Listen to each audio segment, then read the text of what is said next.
Hi guys, welcome to the video brief for Mission 3 of the Ravens campaign.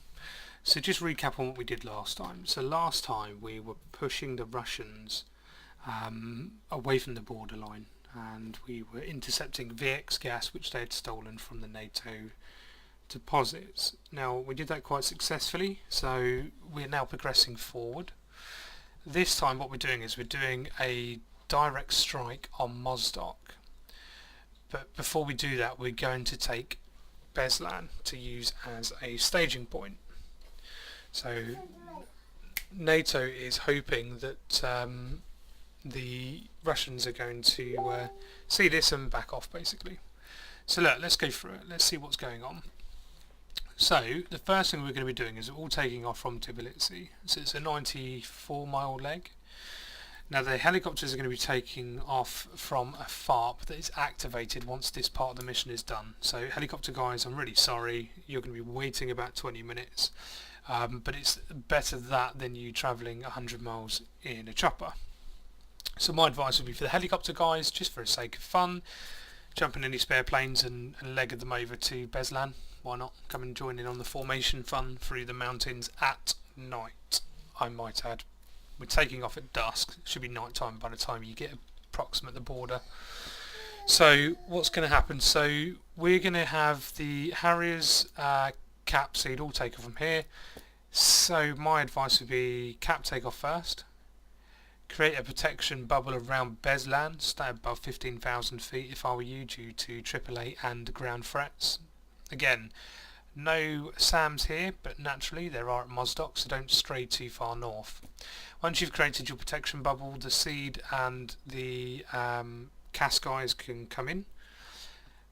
Waypoint 1 is Beslan, waypoint 2 is target zone, waypoint 3 is RTB at Beslan for all aircraft taken off from Tbilisi.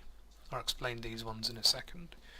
So once the cap's airborne, protection over here, obviously the CAS guys get to work on taking the airbase here. Now there's only a very few amount of targets in here. Once you do that, this becomes a blue base and all the FARP vehicles and the backup vehicles become active. So I'll tell you about the backup vehicles. There's some here and there's some at Beslan. Again, stops you from, if you get blown up, travelling another 100 miles. If you want to, you can take these aircraft. So once that happens, these become available. So that's obviously what the CAS guys should be doing. My advice for the seed, head to waypoint 1, straight to waypoint 2, take out the SAM sites. Clear the corridor, might as well get it over and done with, because you're going to have to do it unless fuel is low. But if you take a couple of bags, you should be good for a little hop. I mean, what, be 140 odd miles. So the choppers, what's your task? There's two types of choppers in this one. You've got the Mi-8s and the Hueys, which is obviously the UH helicopters, the utilities. You've got the Ka-50 and Gazelles. So what your task is to do is take off from your FARP and take some cargo. So the cargo is just located here. Call it on and it will smoke to tell you which one you're looking for. Fly it to waypoint 1 to a forward artillery base. Drop it off, and then these guys here, these are empty containers. Can you bring these back? They're empty, completely empty. Should be fun though. Why not? I mean, I could make them quite heavy actually, but I mean that's kind of enough. Actually, they're very bloody heavy. I might have to change them, but leave that with me. But anyway, bring them back if you can, and then just do it all over again. If you want to, yeah, they're very heavy guys, I'll change them. If you want to, you can arm some weapons and go and take out all the vehicles, tanks, trucks, whatever you want at Mozdok. So just to recap, all the guys taking off from Tbilisi, waypoint 1 is Beslan, 2 is target zone, 3 is Beslan. If you're at one of the backup aircraft, such as this, I mean it will clearly say backup, waypoint 1 is the target zone, waypoint 2 is your RTB base. Now I have not set cap routes for the for anyone. I'm going to leave it to you to decide what you want to do. Just remember waypoint 1 Beslan. You've then got, so to be fair, you could even change to 1 to 2. You could go around it. I'm going to leave it up to you. So there's going to be a couple of differences. You can Again, you're going to have to work it out because you might want to set up some boxes maybe. But yeah, I'm going to leave that to you guys to determine what you want to do there. Now there is AWACS airborne. There's also KC-130 and 135 tankers. There is JTAC at both locations. Now again, I've only put it here because there's very minimal here, guys. I'll be honest with you. But hey, I put it in there anyway. So this is Axeman. This is Warrior. Both are on 251. AWACS and tankers are also on 251.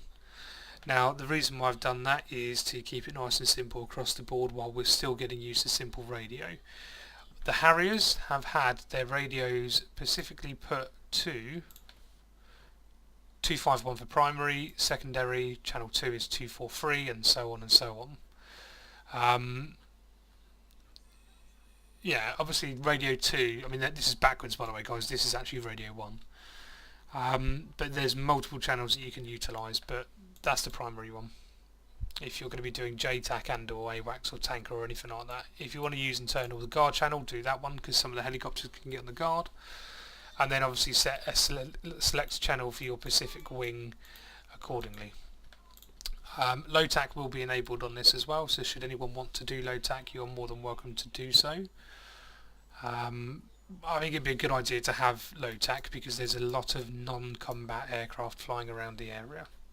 So I mean cargo ships, not hostile in a direct threat sense.